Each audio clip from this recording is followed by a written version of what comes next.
Hey guys, welcome to Red 50. Thank you for tuning into another video. If you're new to the channel, thank you for stopping by. Make sure you subscribe and hit the notification bell so you don't miss out on future videos. So, it's been a year since I've had Sync 3.4 system in my 2019 Mustang GT. It did originally come with the Sync 3.3 system, and I ended up upgrading to the Sync 3.4 system by myself instead of taking it to the dealer by using the USB method, and it worked out just fine. And I just wanted to kind of give you an overview and the review of Sync 3.4 and what it's like living with the Sync 3.4 system in a vehicle that did not originally come with the Sync 3.4 system. There are a couple issues, but overall I want to give you my impressions on the Sync 3.4 system.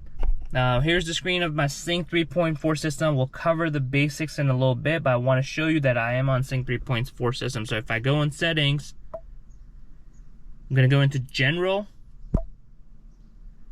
and let's scroll down a little bit. You've got about sync. And you can see I'm on Sync 3.4 system right here. I did upgrade by myself using the USB method. If you are interested in that video, I'll leave a link in the description below. There's two methods you can upgrade it without taking it to your dealership as long as your vehicle is compatible. You can either do it through USB or do it via Wi-Fi. Both methods are very simple to follow. I've made videos on both, so if you're interested in that, I would definitely check it out and upgrade to a Sync 3.4 system, which means you're gonna get access to a lot more responsive system than what you're currently used to in your Sync 3.1, 3.3 system right now. All right, so I want to talk about the layout first and what I truly like about this layout compared to the older Sync 3.3 system. So obviously the theme is a big difference. You've got the dark blue as opposed to the light blue that we got on the Sync 3.3 system on my 2019 Mustang GT.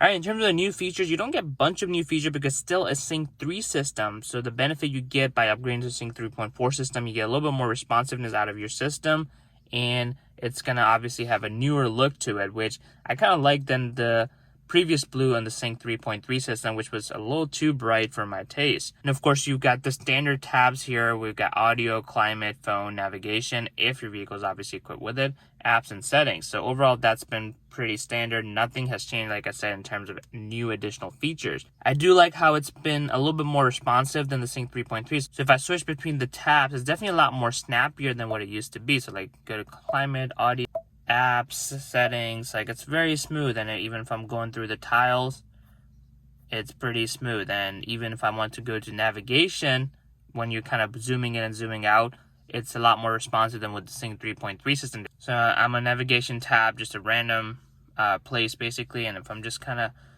using my fingers to pinpoint it, it's still a little bit laggy, but I feel like there is an improvement over the Sync 3 system, like zooming in, zooming out. It's definitely not as smooth as the smartphone basically, but it gets the job done in terms of how smooth it is. Like you can see there's like slight lag. I don't know how it's communicated via the camera, but some lag is there. But overall, I think definitely a lot smoother than what the Sync 3.3 system has done for me at least. One feature that I really like about the Sync 3.4 system, and I'm not sure if it was on Sync 3.3, at least I never noticed it.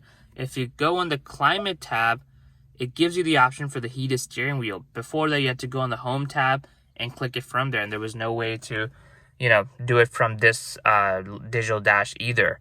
So it was kind of, even though the car turned it on by default if it was cold, if I had to ever manually turn it on and off, I always had to kind of go on home tab.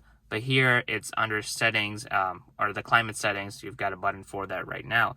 Everything else is pretty standard here. Nothing has changed. I just like how the tiles pop a little bit more because of the dark blue theme now. And overall, it gives a much nicer look. You can, of course, change the themes by either switching to the day or night mode. So the night mode on the Sync 3.3 system wasn't as nice as this one. So of course I can make it auto, click on day, and that will change basically. It's got white here now, but you can see it's still got the dark blue at the bottom here. So I typically like to keep it in the night mode, which I think looks much better than what Sync 3.3 did. So switch it back right now. And the year I've had with the Sync 3.4 system, I've been, I want to say, pretty impressed with it. Everything works flawlessly, except the Apple CarPlay. At least in my phone, I have tried connecting other phones and it's worked fine. But for my phone, sometimes it just does not connect. Like I'll have my phone plugged in and it would not pull up the Apple CarPlay. I've tried resetting it. Sometimes it would pop up, sometimes it won't. I've done a master reset, which sometimes fixes it.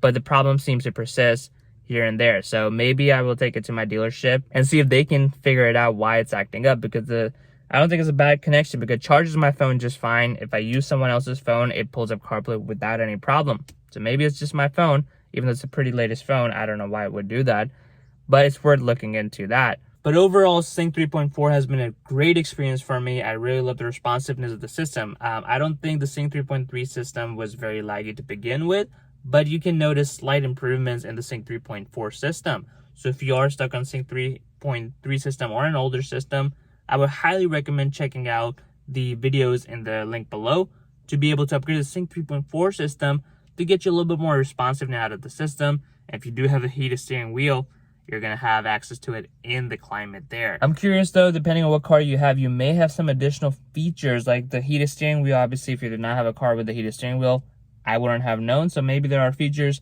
that were previously not in the Sync 3 system that are being added. So if you do upgrade to the Sync 3.4 system, comment below.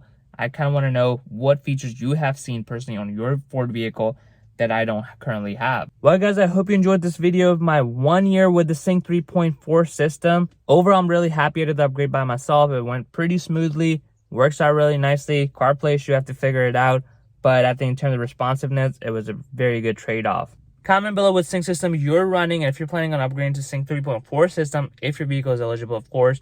And as always, subscribe to Red 50 for more content.